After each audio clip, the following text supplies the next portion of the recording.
Pemirsa, Polda Jawa Timur membentuk tim untuk selidiki ambruknya musola Pondok Pesantren Al-Qozini yang tewaskan 67 orang. Kapolda Jawa Timur Irjen Nanang Afianto menyebut ada kelalaian yang sebabkan kematian. Anggota sudah kami bentuk tim untuk melakukan proses penyelidikan dengan dasar dari laporan polisi LP A4 garing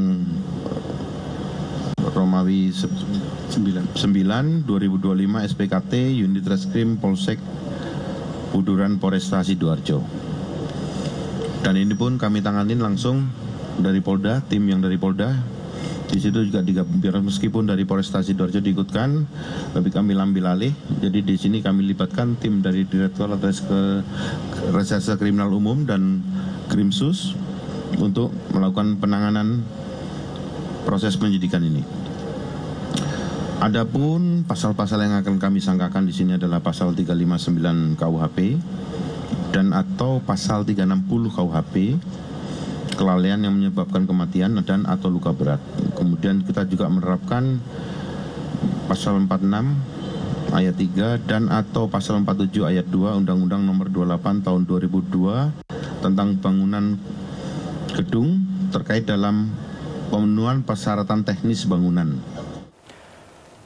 Pemerintah akan melakukan evaluasi menyeluruh pasca ambruknya bangunan musola di Pondok Pesantren Al-Qozini, Sidoarjo, Jawa Timur. Di saat bersamaan, keluarga korban mendukung penegakan hukum atas peristiwa ini yang hingga kini masih dalam penyelidikan Polda Jawa Timur.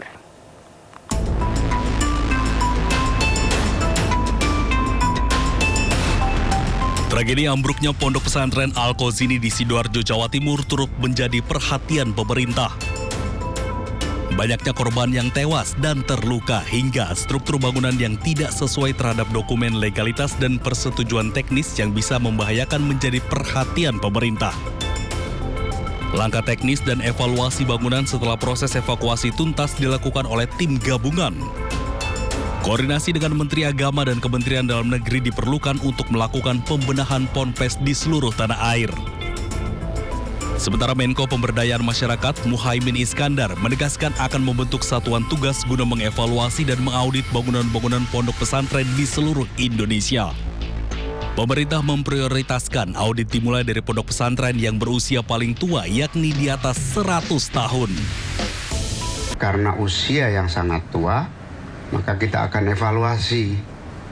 Dan kita akan mulai dari pesantren yang paling tua dan yang paling rawan untuk terjadinya hal-hal yang tidak kita inginkan. Nah, saya dengan Pak Menteri Agama, nanti juga dengan berbagai kementerian, akan terus melakukan kerja-kerja bersama mengatasi berbagai hal menyangkut penyelamatan pesantren-pesantren dengan usia yang sangat tua di atas 100 tahun dan bangunan-bangunan yang rawan. Kita akan prioritaskan pesantren-pesantren yang memang sangat rawan dan sangat tua usianya. Tragedi ambruknya Ponpes Al-Qozini seharusnya menjadi peringatan keras dan tidak menoleransi bangunan yang mengorbankan standar keselamatan. Tim Liputan Ainus melaporkan. Pemerintah akan membangun ulang gedung Pondok Pesantren Al-Qozini di Sidoarjo, Jawa Timur yang ambruk pada hari Senin 29 September lalu. Pakar teknik sipil struktur menyarankan agar pembangunan ulang Pondok Pesantren Al-Qozini menunggu rekomendasi hasil audit.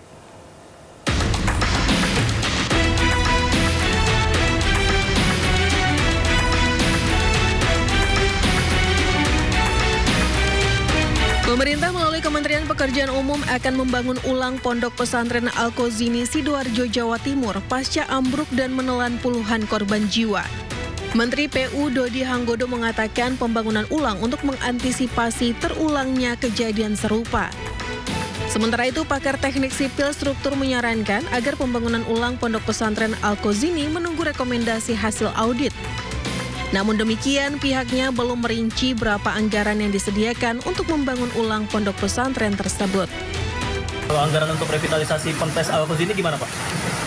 Sudah ada. Kan, berapa itu Pak? Nominalnya berapa? Detailnya kan, ini kan baru selesai semua ya.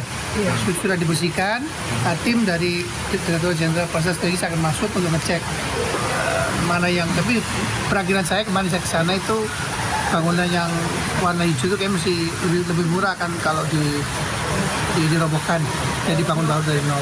Kita tambah sulam. Dari hasil audit nanti akan menentukan langkah selanjutnya.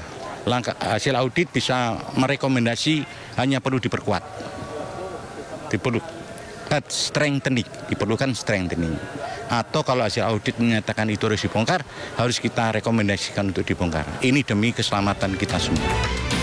Musibah ambruknya bangunan pesantren Al-Qazini di Sidoarjo, Jawa Timur terjadi pada Senin sore 29 September lalu. Sebanyak 67 santri meninggal dunia akibat ambruknya bangunan ini. Tim Liputan iNews melaporkan. Informasi lainnya pemirsa, Ditjen Imigrasi Kementerian IMIPAS telah mencabut paspor dari Riza Khalid. Pencabutan ini diharapkan bisa membuat Riza Khalid dideportasi ke Indonesia.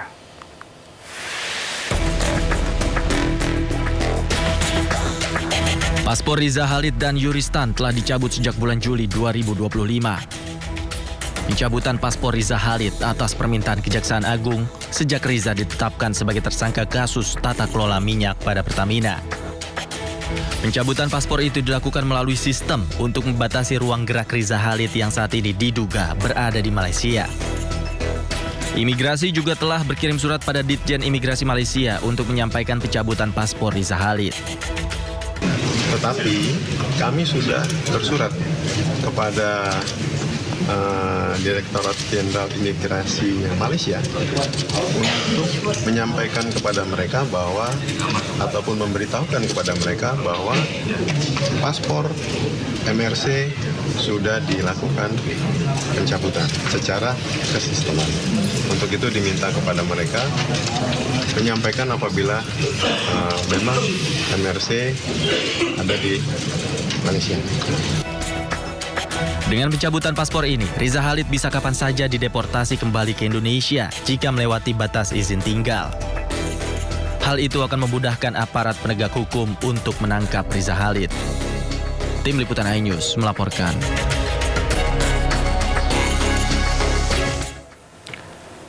Sebelumnya, Kejaksaan Agung menetapkan Muhammad Riza Khalid sebagai tersangka dalam kasus dugaan korupsi. Kasusnya berkaitan dengan tata kelola minyak mentah PT Pertamina Persero.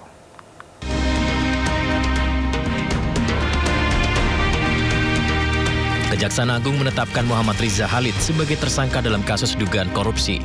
Kasusnya berkaitan dengan tata kelola minyak mentah PT Pertamina Persero dan kontraktor kontrak kerjasama selama periode 2018-2023. Kerugian negara diperkirakan mencapai 285 triliun rupiah. Riza Khalid telah lama dikenal sebagai pemain utama dalam bisnis migas di Indonesia.